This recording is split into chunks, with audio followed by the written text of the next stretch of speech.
There are people where they just hear the word Trump and it triggers them. You could probably measure that their body temperature increases and their heart rate increases just by the mention of the word Trump. If someone gets triggered by that, then whatever comes next, their emotions are clouding their judgment. It doesn't even matter if there's someone who hates Trump to that degree.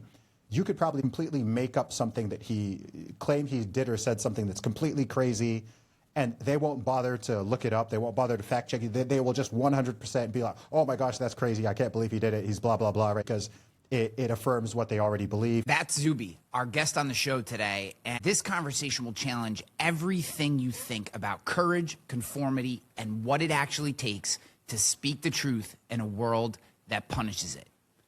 This is the way.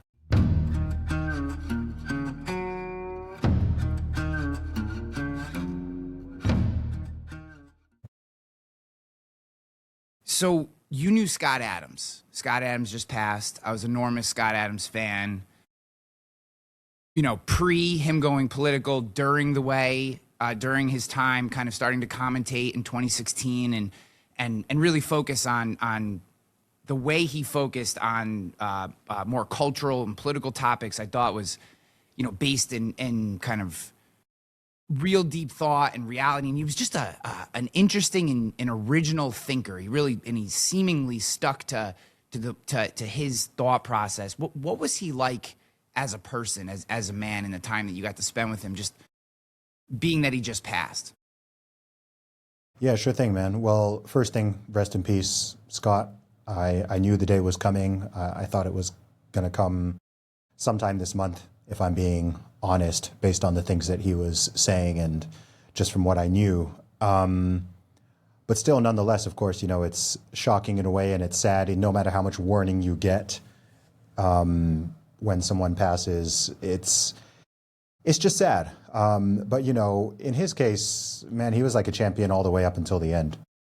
I've never seen someone just kind of keep going in the public eye in the way that he did and just continuing to do his live streams and continue to put his message out there and encouraging people. And I definitely took something from that. It's not something I've really seen before. And I think there's something for people to learn there.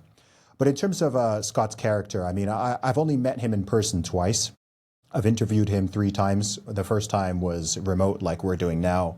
The second 2 times were at his house in California, once in 2024, and then again in September 2025, so just a few months ago. So when I saw him then and I met him and we were chatting, I was very conscious of the idea that there was a good chance it was going to be the last time I'd see him in person. And so there was a certain weight to it, but at the same time, you know, he was still his usual friendly self.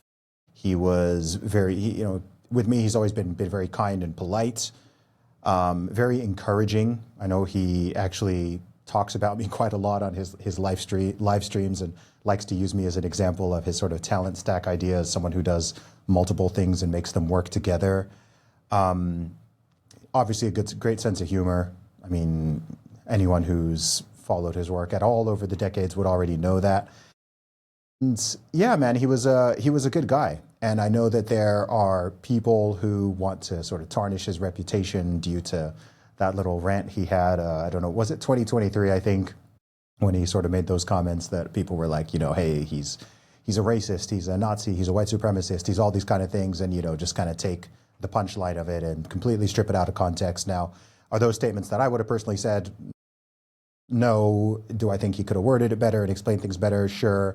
But at the same time, having spoken to him about it and seeing him talk about it on multiple things, I think, you know, I understand what he was getting at and the wider point that he was trying to make. And we live in this world where it's kind of strange, where someone can live for 68 years and for decades and decades be in the public eye and put out thousands of pieces of work, multiple books out there, I don't know how many live streams, you know, thousands of hours of quote unquote content.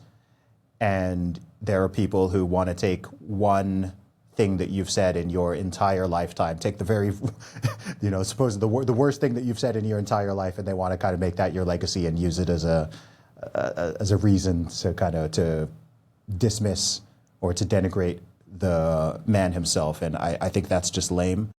But on the flip side of that, I mean, it's just been massive outpourings of love and support. I actually said to my wife yesterday that I hope when I die, I get that much love and support. I hope that many people are sad when I die.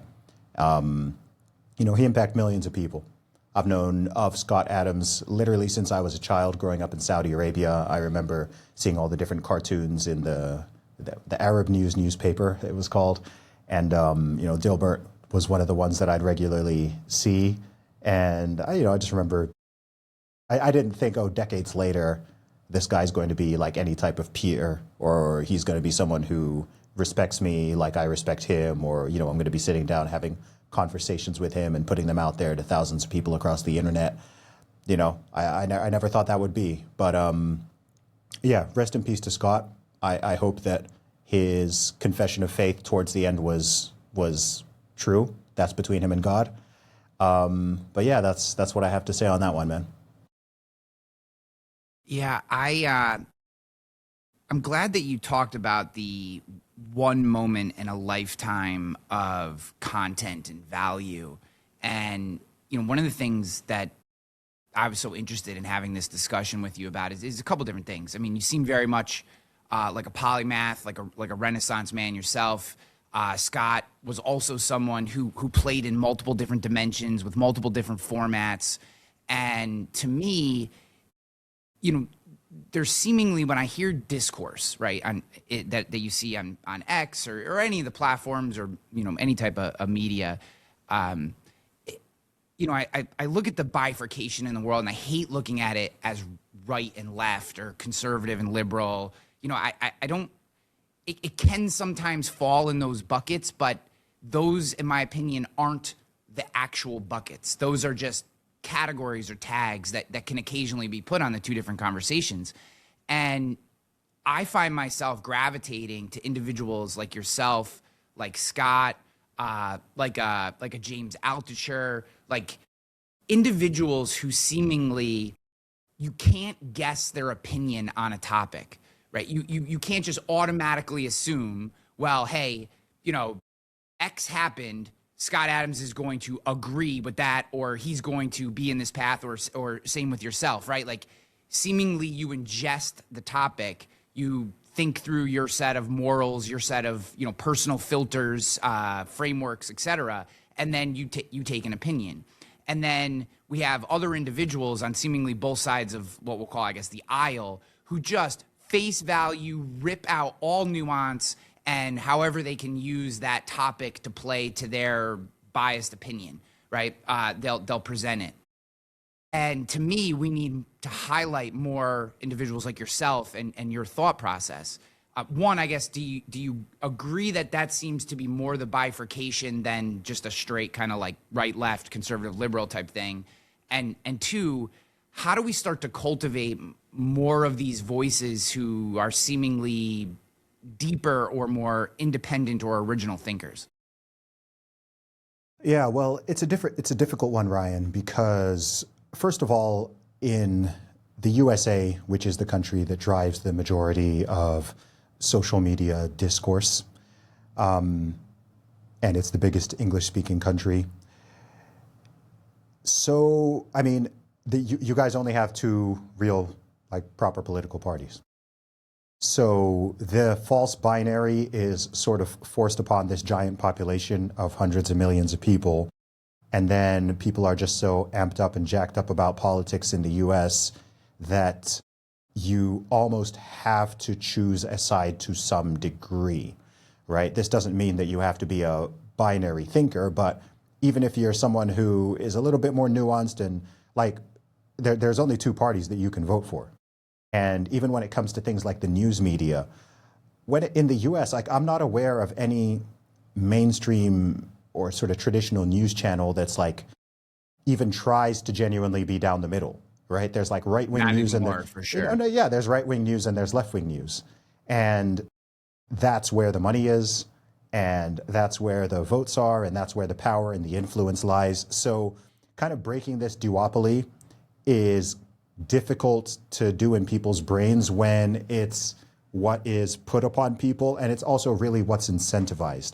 not just at the sort of high politics level, but even at our level, right? Being someone who is a media figure or a content creator, I don't love that term, but for lack of a better term, if you're someone who puts stuff out, it could be podcasts, it could be just tweets and social media posts, it could be videos, you're a political commentator.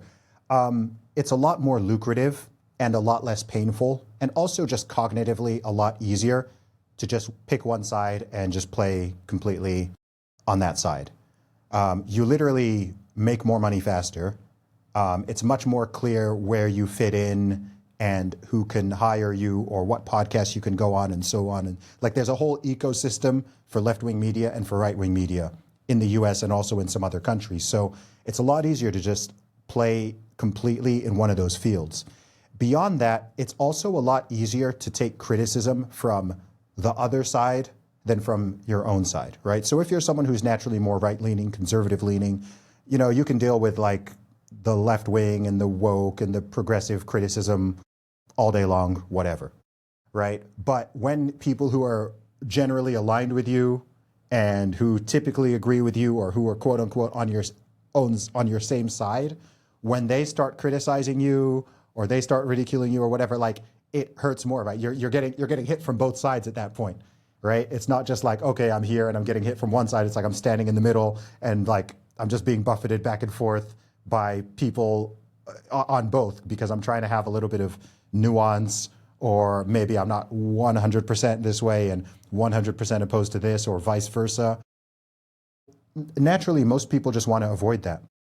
Also, just when it comes to thinking, it's a lot easier to just think in black and white and to think in binary and to think, you know, my tribe good, your tribe bad, comes from this side good, comes from that side bad, and that's it. You know, my side good, that side evil. And there are quite literally millions of people, and that is like their thinking framework when it comes to politics, when it comes to cultural issues, when it comes to social issues.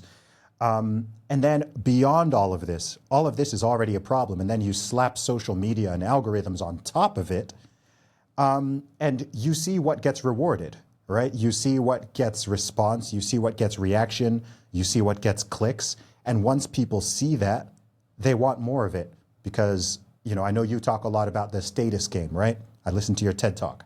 And so people are chasing the status, or they're chasing the fame, or they're chasing followers, or they're chasing influence, or they're chasing money, right? Like there's money in all of this as well. So it's quite difficult for people, like I think there are multiple things going on there. There's the sort of intellectual challenge, there's the sort of financial or career challenge if you're trying to make some type of career out of it.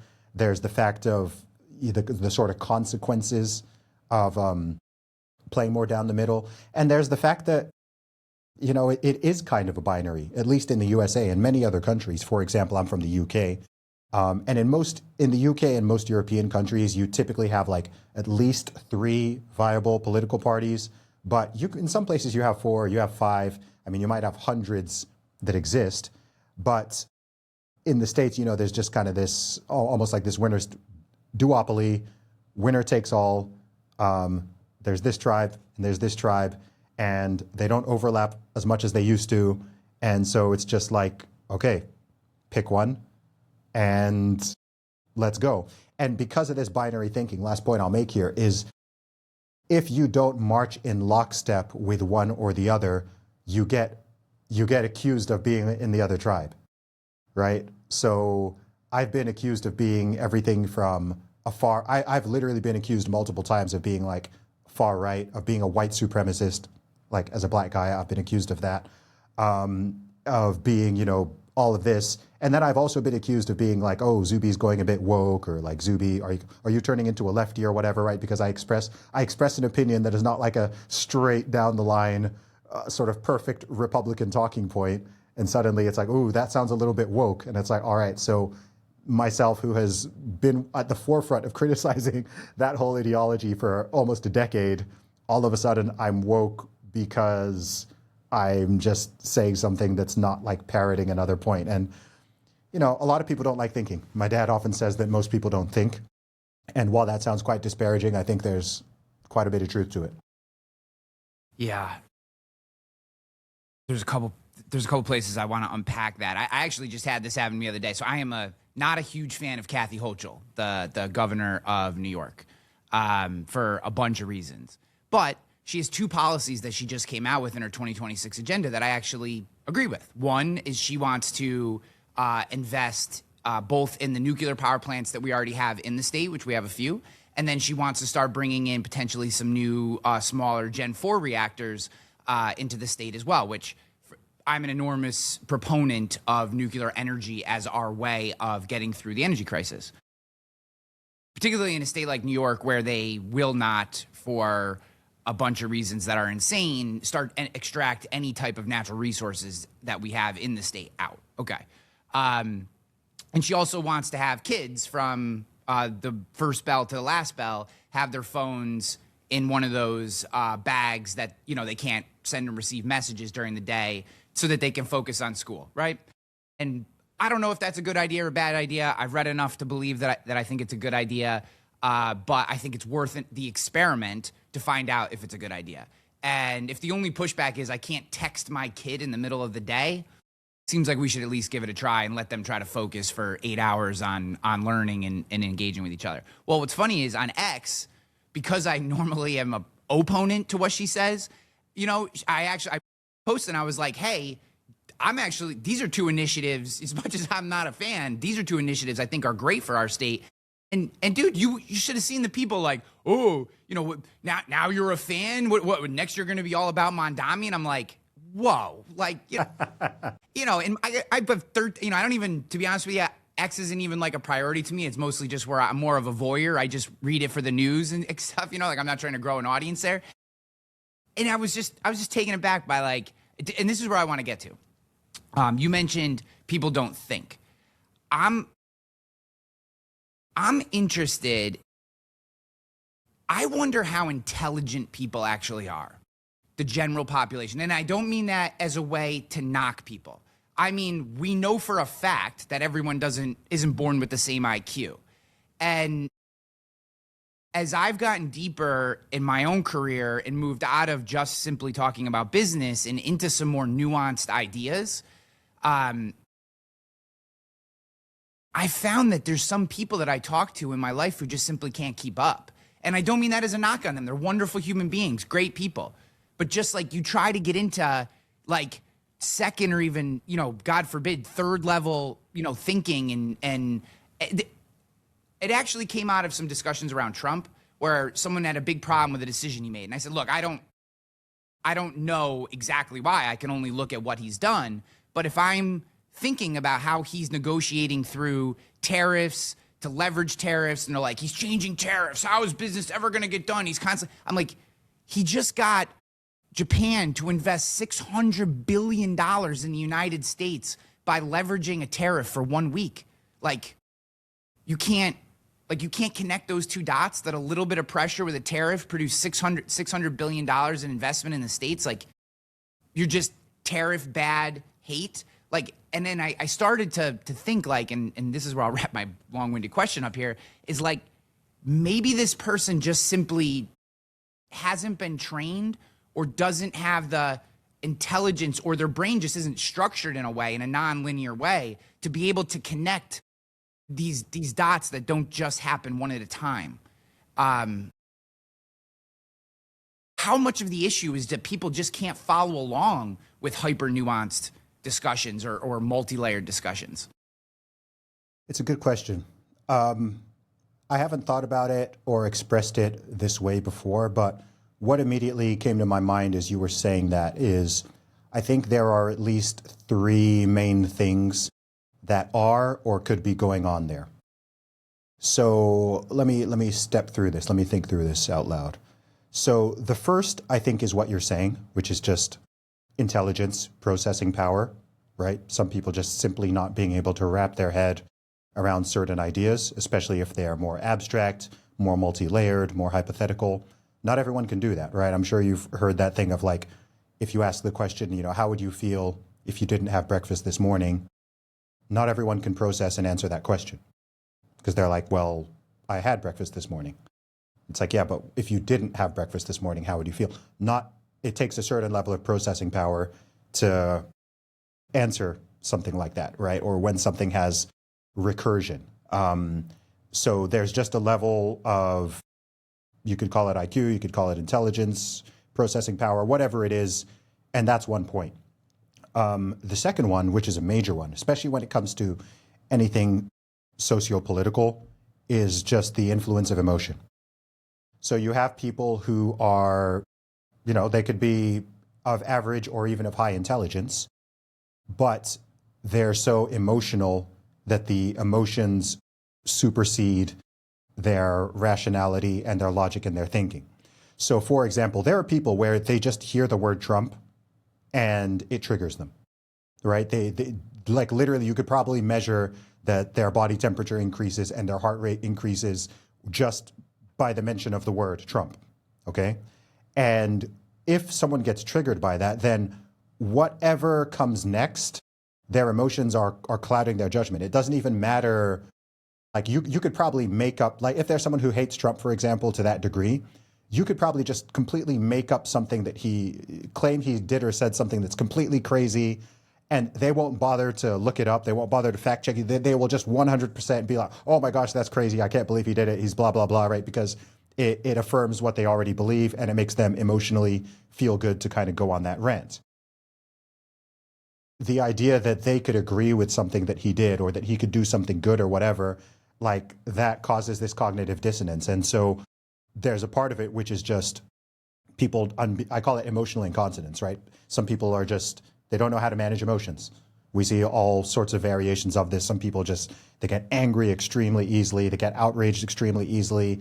They're very gullible, whatever the case may be. So I think that's the second part of it. And then the third is the tribal thing once again, right? So once someone has put themselves into a tribe, and they have, then they're running everything through the algorithm of considering the social consequences of what they say, what they don't say, what they agree with, what they don't agree with, and so on. So if someone, for example, is, let's flip it the other way. Let's say someone is known to be a staunch conservative, a staunch Republican, okay?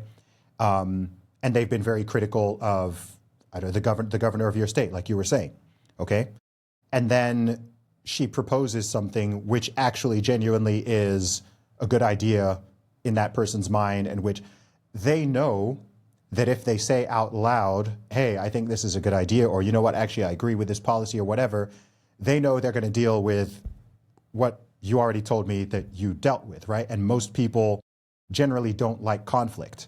So they'd rather just either be quiet or just go against the thing because they're more concerned about the tribe. Like so much of how people think, how people behave, how people vote is based on what they think other people are going to think about it.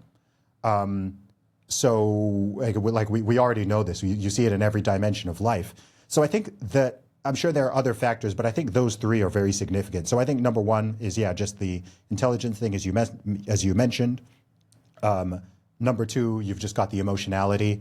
And then number three, you have the tribalism and the fear of social consequences. And they don't even, it could be two of them, it could be three of them, depending on the person you're talking to and the topic. And I think that's something that prevents people from just thinking independently and clearly. Taking America's political parties, it feels to me like you have this, let me frame this question the right way. It seems to me like we have this hyper emotional, the left side of our country seems just everything is like a exposed nerve, right? There's just so much hyper emotional logic is very hard, and I think the far right has that as well, 100%, right? But there seems to be this group, which I think is the majority of Americans, right? And probably the majority of the people in the world fall in this.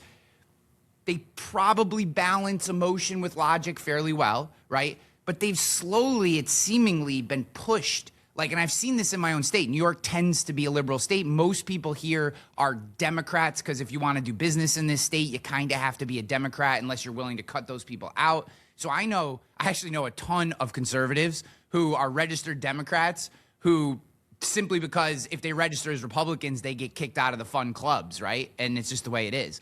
Can I just jump in? That's so pathetic to me, please. man. I must say, that's so pathetic to me. I know that that's a thing, but when you just say it like that, I'm just like, people need to grow some balls. But yeah, carry on.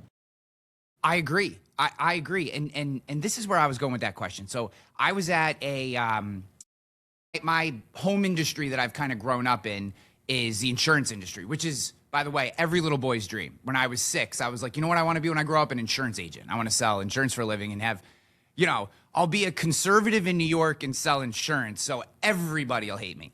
So I was at a mastermind, and the topic of politics in content came up at this mastermind. It was about 60 kind of very successful, hard driving insurance organizations of different ilk, and all the leaders there, and we're having this discussion, and I said, I have a problem with this idea that I don't talk about politics. I don't ever talk about this idea. I said, I don't think you have to make your brand politics. But to the point that you just made, to me, it's a complete cop-out. Trust me, I'm amazing at what I do, except I'm going to lie to you about how I feel about politics. Trust me, I'm great at what I do, and I would never screw you over, but I'm going to lie to you how I feel about transgenderism or, insert, whatever, mass immigration or whatever topic I vehemently disagree, right? But I'm going to lie to you or I'm going to whitewash it all because, I want to make sure everyone can do business with me. And I said in the group, I find that to be cowardly. I said, I don't think your brand has to be political. I'm not saying go out and take hard stances and be an activist. But if you have you're of Christian faith, right? You're of Christian faith and you call yourself a Christian and you go to church, but then the decisions you make, the things you support, you put the black square during Black Lives Matter, you put the rainbow during whatever, transgender things going on. And but you don't actually believe that, you're a coward. And dude, I got absolutely lit up. Right now, I don't care because it's what I believe and it's the way that I've always been. Was this an in-person meeting? In person, yeah. There's about Awesome. 60 of us in a big horseshoe, right? Okay. And what was funny was, what was funny about it was, so people are like, all this pushback and you don't understand and I live here and I live there and blah, blah, blah. And this is what you do. And it's inappropriate to talk about politics and business and, all these different, and there's degrees of nuance and truth to all these arguments. But what was funny to me, and this is where I'll end my long-winded question here, is afterwards, I had about a dozen of those people come up to me and go, you're right, but I'm still never going to do it. And I still haven't, that was a few months ago. I don't know that I've still processed that engagement 100%. You know what I mean? The idea that I agree, but I'm still not gonna do it. I'm still gonna hold back. I'm still gonna whitewash and then bitch, right? I'm gonna not talk up about the fact that I'm against mass illegal immigration, but then over beers at the bar, I'm gonna bitch about it and spend 30 minutes giving me a diatribe on my feelings on it. And I'm like, you're a coward. You don't get to bitch about it at the bar if you're quiet about it in public, in my opinion. I don't know. This is where I start to struggle with how to have these conversations.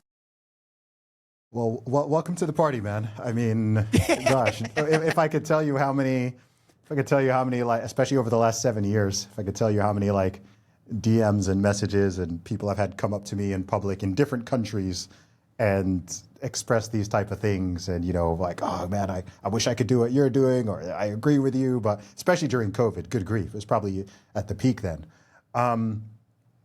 Yeah, man, it's, look, human beings are going to disappoint you. And I often say like disappointment is the gap between expectations and reality. And the only way to kind of deal with it sometimes, and this sounds negative, but it's not, is to just kind of like lower your expectations of other people. If you expect all or most people to be courageous or to be entrepreneurial or to be creative or to be super free thinking or whatever, like you're always going to be disappointed because most people just are not these things, at least not on a day-to-day basis. I think when push comes to shove, once in a while, you might get someone who surprises you and, they kind of rise up to the occasion. But the average person is average. Most, people are typical in these things. And there are, most human traits exist on something like a bell curve or a normal distribution. So for every hyper courageous person you have a hyper coward.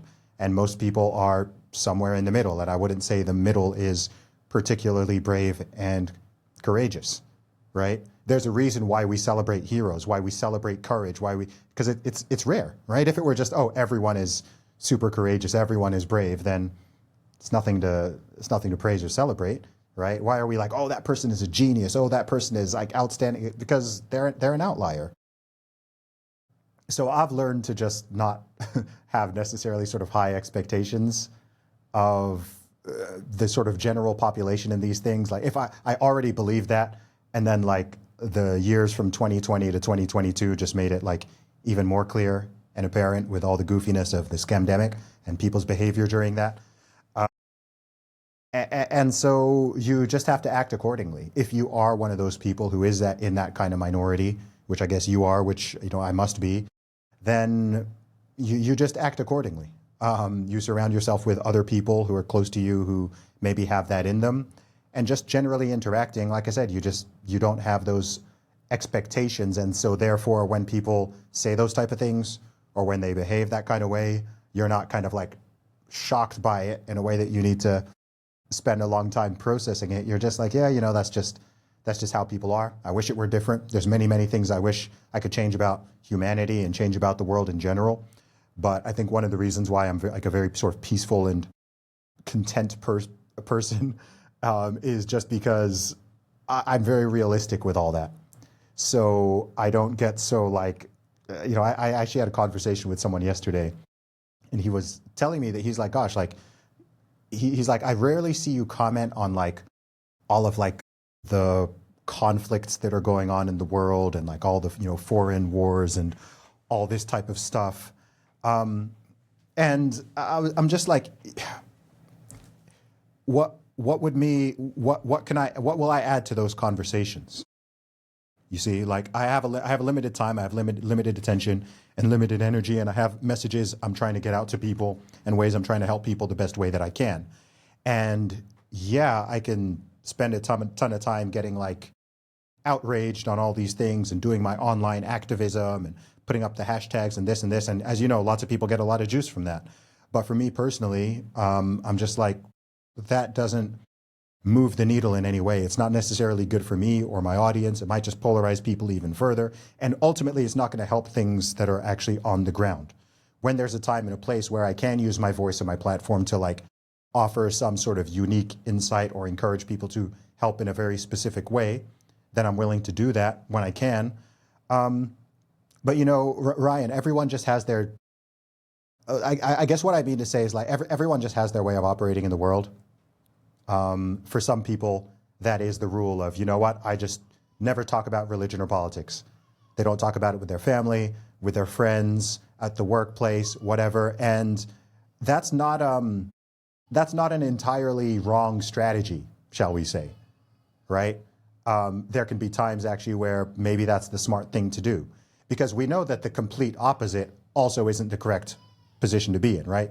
We all get annoyed by that person who cannot like keep their politics and their opinions on every single social and cultural issue like out of the workplace or out of the family group chat or out of like you're just trying to have a conversation with friends and they want to talk about Trump did this and the Democrats this and the GOP that, and it's just like, bro, like cool, there's a time and place to talk about it, but can we discuss something else. So everyone's kind of is on a different place in that sliding scale. Something I'd say is a bit comparable is like, if you are someone who's on social media, or you're a podcaster, you're some sort of public facing figure, is how much you make public and how much you keep private, right? So there are crazy people who are like YouTubers or streamers or whatever, and like they really overshare, right? They share every single detail of their lives. Like I've seen women giving birth on Instagram, and I'm like, I did not need to,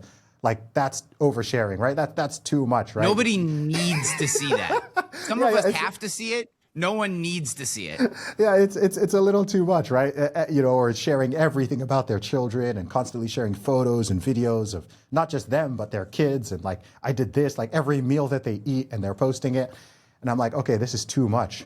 At the same time, if you're so private that you don't share like any info at all about yourself, then it's going to be hard for people to connect with you. It's going to be hard for people to trust you. It's going to be hard for people to like even know who you are, because it's just like, is this even a real human being? Is this like is this just a logo? Is it a company? Is it an AI avatar? So there's a balance between all of these things, and people find it in different places. And so ultimately, I think you just, you know where that lies for you, and you kind of just do your thing and navigate it the best way that you think you can. And don't get too frustrated if not everyone else does the same.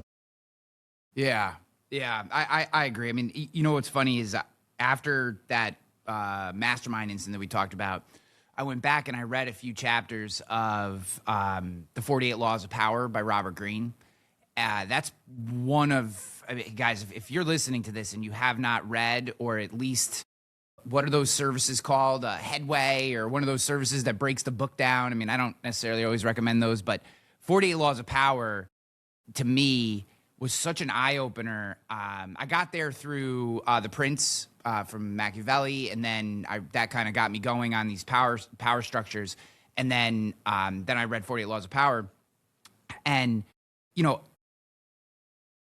when you think through the world in this idea of power, not just in the I'm more physically powerful from you, but how do you maintain your own sovereignty by understanding how power works around you, right? You start to see things differently, and I did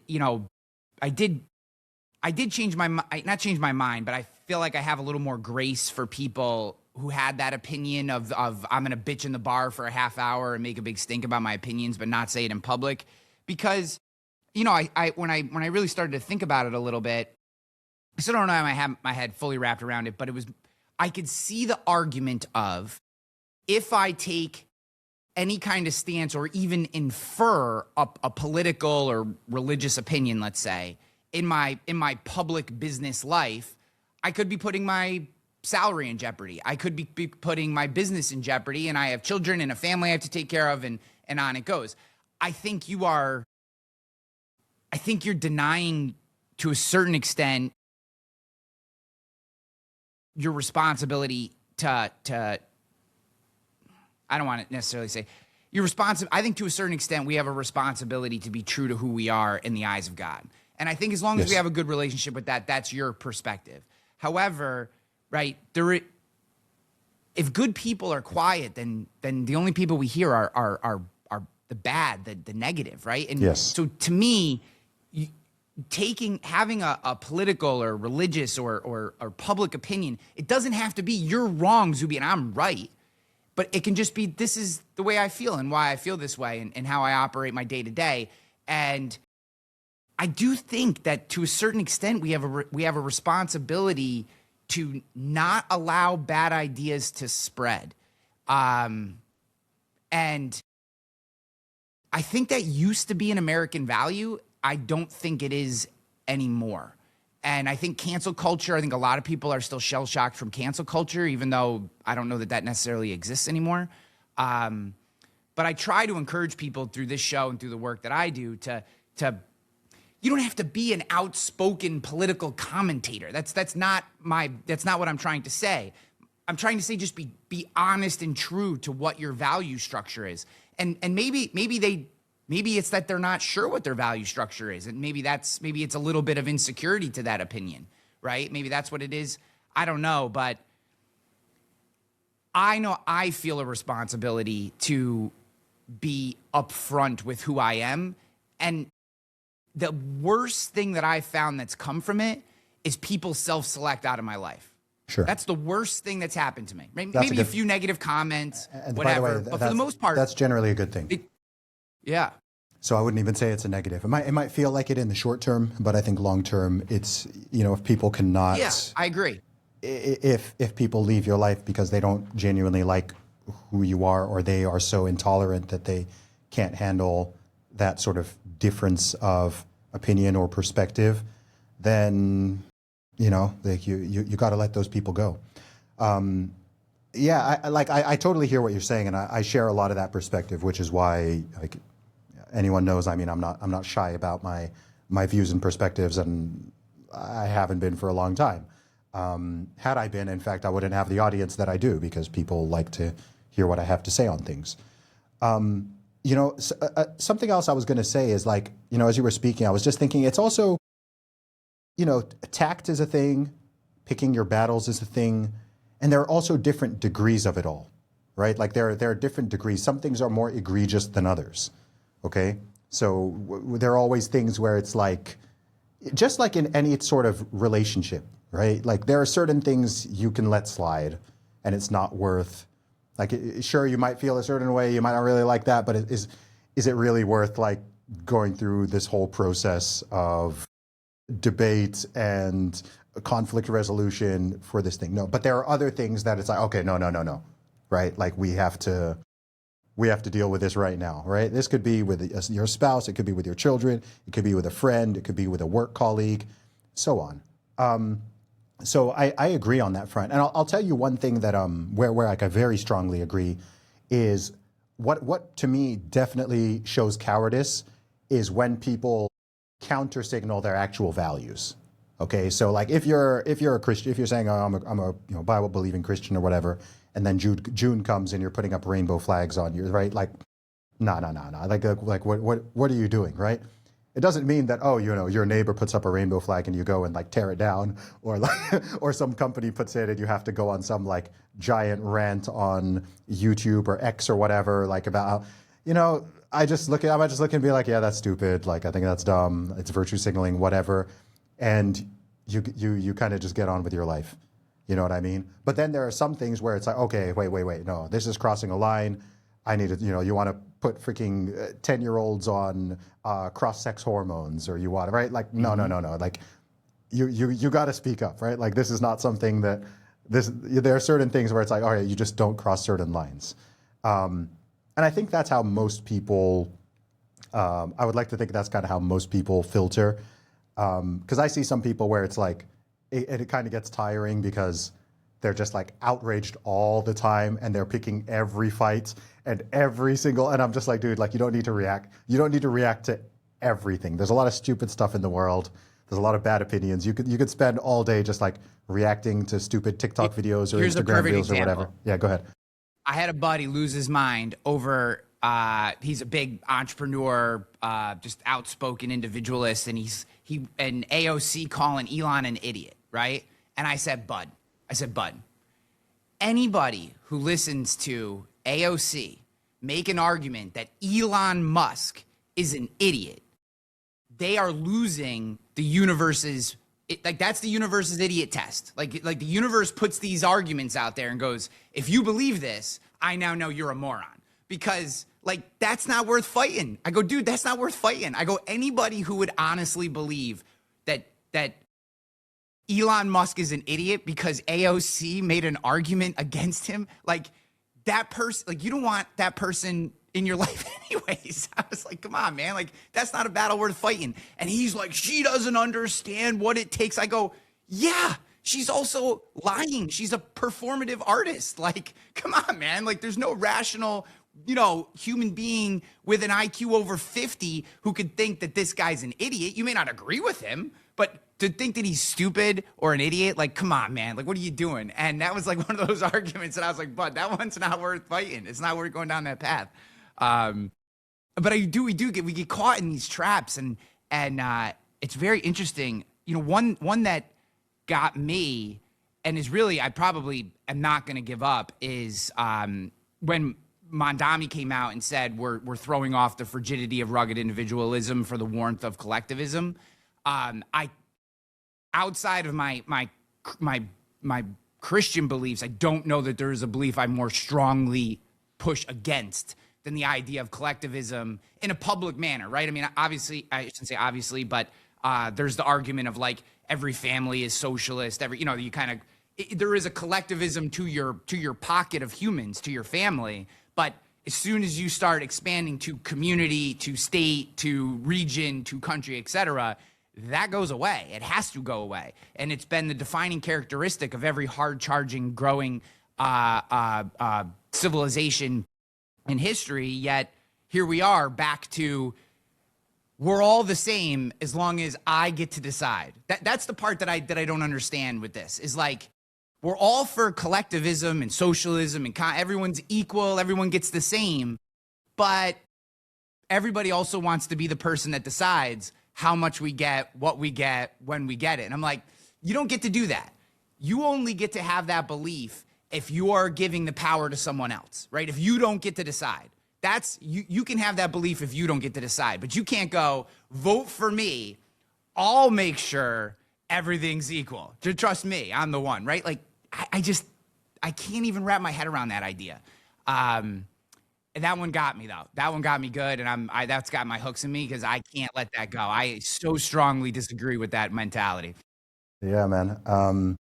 Look, the thing with me as well is, and I practice this in my personal life, and I recommend it to other people, is, I'm willing to talk about politics and social issues and cultural issues, like, when the time calls, and I've done a lot of it. Gosh, hundreds of hours, if not thousands of them.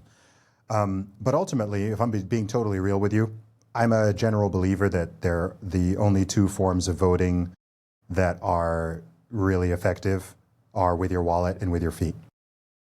So when I talk to people who, they might be in California, they might be in New York, they might be in London, they might be wherever, and they're constantly angry about the political situation and the way that things are going, and the fact that, like, under this democracy, people keep voting for the wrong person, kind of thing. I'm just like, look, you gotta vote with your feet or with your wallet. Sure, you can stay there and complain forever, and look, there are places that it's not going to change. It's not going to change within our lifetime in some places, all right? Certainly not within the next couple decades. And people have this mentality of stay and fight. And I get that, and I think there can be something honorable about it. But I think it's worth fighting when you have a chance of winning, like genuinely. And if it's severely affecting you and or your family in a negative way, then I think the smart and also the right thing to do is to move to where things are more in line with you, right? So I could be sitting in the UK right now, and I could be complaining about rising socialism and high taxes and increasing crime in certain parts and mass migration and bad weather and all the things that, I may not like about my home country. Or I could go and live somewhere where I actually already agree with the way that things are run, and I like the weather, and I'm surrounded by people who generally think like me and so on, which is what I did, which is why I live in Dubai, okay? So instead of complaining about taxes, I'm like, you know what, there's places where I don't have to pay taxes. So instead of complaining every year or every month about how much I'm being taxed, why don't I go live in one? And why don't I go invest there and spend my money there and do things there? It doesn't mean I can't travel to other places. It doesn't mean I've like abandoned my country or anything like that. But I just think that that's what's genuinely effective. And even when we look at our countries, you're from the States, I'm from the UK, regardless of who is in power, at least culturally, things tend to shift leftwards, okay? So if you are someone who is more conservative, and especially if that is rooted in faith, if that's rooted in Christianity, Christianity doesn't change, right? There's not like, Christianity is just Christianity. Christian teachings and ethics and morality, they stay still. So naturally, as time progresses, if you're a true Bible believing Christian, like you're going to be seen as more and more extreme as time goes on, because the sort of standards and morals of society deviate further and further and further from something that is not moving. So you're not moving to the right. Things are just sort of drifting off the edge the other way. And so just with that understanding, I'm not here telling people, hey, like, don't vote, or like, things can never be fixed that way. Because, once in a while, sure, things can go in a good direction, El Salvador. But generally speaking, in the short term, I'm a big fan of, go where you're treated best. So sure, that's easier and it's harder for different people. But I think if someone feels that strongly and passionately about it, complaining doesn't solve anything. Complaining doesn't solve anything. Ranting doesn't solve anything. Yelling on social media doesn't really solve anything. Even a lot of protests don't really solve anything unless they're like very specific and directed. But what you can do, organic.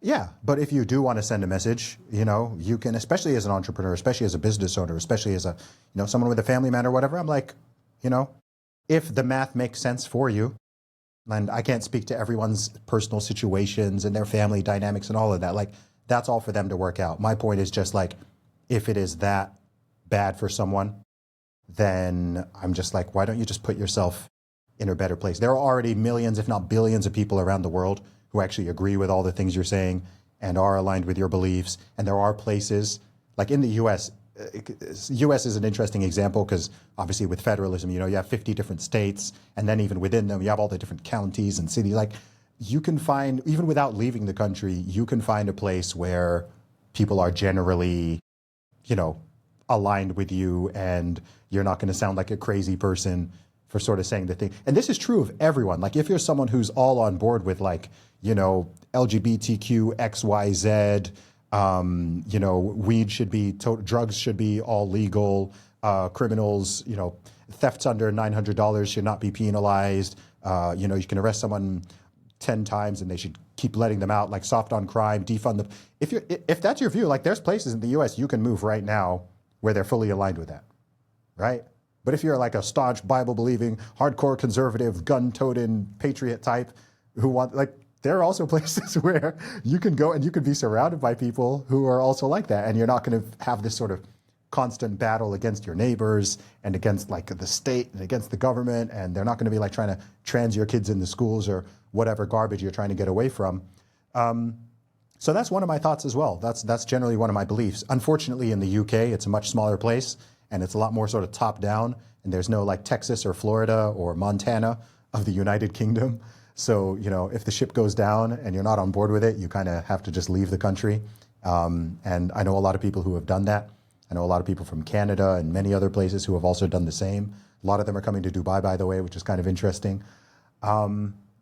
So, yeah, that's one of my general philosophies. And it ties into my general just idea and belief of, the only person you can like totally control, and even we can't totally control ourselves, but the person you can control to the greatest degree is yourself. And then beyond that, your immediate circle, you can influence them to some degree. And outside of that, yeah, you can try and you can nudge people. I wouldn't do all the things I did if I thought that my words had no impact on people. But ultimately, trying to change a whole system or change an entire city or state or let alone country, I mean, that's tough. That's tough. And there are people working in the sort of complete opposite direction, and they're fired up. And then you just have the fact that politics is just a complete mess anyway. And good people don't even want to generally be involved in it. I think that last statement is incredibly true. I think for the most part, we're dealing with a lot of C players. I think that you can disagree with Trump, and I do on things, but he's an A player. I think it's hard for C players to see an A. I think a big part of the general, I think there are people who honestly just don't understand what he's doing, right or wrong, right? Not a judgment on the actual action's efficacy, but I think there are a lot of people who simply just can't keep up with what he's trying to do, right? And I think there's and I think that goes for a lot of things in politics. There's a lot of C players because A players want to build businesses or, have lives where they're constantly attacked. And I think it's only a C player who has no other way of achieving success other than, you know, putting on a party hat and willing to do things that others aren't, right? Or take positions they don't honestly believe in order to achieve a goal. That's the tactics of a C player, in my opinion. I haven't met many A players that are willing to do that. My last question for you, and as we wrap up here, is you just recently became a father. Congratulations. Thank you. How has that impacted, I don't want to say impact your life, because I know your life is probably bananas because I got 2 of them. And, you know, not that you want any unsolicited parenting advice, but go for it, man. The only thing I ever tell, particularly dads, is like the first like 6 months are cool because it's new. Then it sucks until they're about 5. And then at 5, they become awesome. You know what I mean? Like 6 months to 5, you're almost like pretending like you like them. You're like, oh, they just puked all over and shat all over and ripped the curtain down. Oh, they're so cute. Oh yeah, it's my kid. And then, but you're like in the back of your mind, you're like, this is miserable. Why did we do this? And then God forbid you have another one, right? But then at 5, I'd like to have at least 5. Yeah, I promise. Good. I love that. I would have had more. Unfortunately, I'm divorced. I would have had more if I'd stayed with my wife, or my ex-wife. But I promise you, at 5, they turn amazing. That's when they get awesome. But you got to know. So, but just how is that? Has it changed the way you process? Like when I do this show, right? How I'm able to stand behind the things that I say and why I try to always work through whether it's going to be good or bad for my brand or whatever. What I honestly believe is because I know someday my kids may listen to this show, and I'm doing this for them. I have conversations with people like you so I can learn from you. I can take in your ideas, how you process things, and take pieces of that and teach it to my kids. Like I'll have interviews and there are parts of things you've said today and then when they get home from school, I'll be like, I was talking to this guy, Zuby today. He's awesome. He's from Dubai. I was telling him on the way to school, right? I'm like, you know, he's got this awesome, you know, I see you very much as like a polymath or a renaissance. You know, you take on all these different topics, your music. I mean, we haven't even gotten into 3/4 of the shit that you do. But I do it so that I can put in front of them ideas. You know, they're their own people, but I do it so that if they ever go back and listen to everything, read everything, which would be insane. But if they did that I've created, I want to be able to stand in front of them and be proud of what I did. And you now know who I am, your dad, right? You were a kid through a lot of it. You don't really know your parents until you get older. Sometimes you never learn who your parents are. But if I want them to know who I am. How has having a child impacted the way you create, the way you think, or has it not at all? It's a good question. You know, I think like mentally I was shifting towards dad mode before I became a father. And a lot of the decisions that I've made over the last few years were knowing that I want to have a family and be a husband and a father and so on. So, but obviously things change when you're holding that child in your arms and, you know, looking at them in the face. So what I would say is, I think being a father has made me care more about fewer things. I was already disciplined. I was already focused. I'm not one of those people who's like, oh, I was a mess and then I became a dad and I put my life together. No, my life was already very much put together. But it's expanded my capacity for love, for sure. And it makes me make decisions differently because I think less selfishly. So when I'm making decisions, I'm thinking about the family unit, and I'm thinking about my wife and my son and our future children that we're going to have, Lord willing, when I make decisions. So short term and especially long term, I'm kind of just thinking towards that. I'm not just thinking of like, oh, okay, is this good for me? Or is this, you know, in line with, you know, what I feel like doing right now? It's like, okay, I got to go beyond that. So I'd say those are the main things. And maybe one of the things that helped me kind of shift towards it before is, I've been an uncle for 19 years and I have 10 nieces and nephews between the ages of 2 and 19. So in terms of the different ages and stages, I've got 4 older Decent siblings. practice. And I've seen all my older siblings go through all of this, right? And I've seen my different nieces and nephews at the different stages and, been quite privy to all of that. So sure, it's not the same as having your own children, of course not. But it's not starting from complete zero either. So yeah, that's probably how best I describe it. But it's awesome. And, my son's already past the 6 month stage and things are still awesome. So hopefully it won't be sucky from 6 months to 6 months till 5 years. Hopefully I'm joking to a certain extent too. There's just, there's like this, and it really starts when they start moving, when they get mobile, because you're like trying to do stuff, and where you used to be able to like keep them contained in a little box or like a playpen or like push your couches together or whatever you do, like they can get out of that. And now like you're not only like trying to have a job and have a relationship with your spouse, and now you have a mobile human who has a undeveloped brain that just wants to touch everything. And like at a certain point you'll be like, but it's also the most amazing thing ever. And I hate that so many people, my sister's in this frame where they're in their 30s and they're still like, I'm not ready, and I'm like, you're never gonna be ready. You're just this isn't like preparing for a test. Like it's more like sex. You have no idea what it's like until you do it for the first time, right? And you suck at it at the beginning, and then hopefully you get better with the more practice. Like that's basically what having a kid is.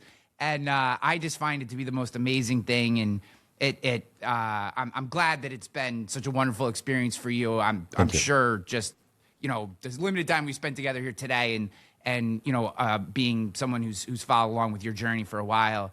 I hope you have 5, man. I really do. The world needs more people with 5 kids, and I just appreciate the hell out of you. I appreciate your perspective. Could talk to you for hours, but I know you've been very generous with your time. It's late where you are, or starting to get late into your evening, and I just appreciate you, man. Not that people have a hard time following you, but if there's one place they can go deeper into your world, if they're not connected, what would be that place? Would it be X or somewhere else? Yeah, any social media at Zuby Music, Zuby Music. And if you want to check out my writing, and I've got a Substack, which is realtalkwithzuby.com. So at Zuby Music and realtalkwithzuby.com. Yeah. Substack is a pretty interesting little community. That's where my writing is too, and I've found that to be very interesting. I appreciate you, man. Thank you so much. I wish you nothing but the best. Congratulations on your son, and just keep doing what you're doing. Thank you, Ryan. I appreciate it, man. God bless.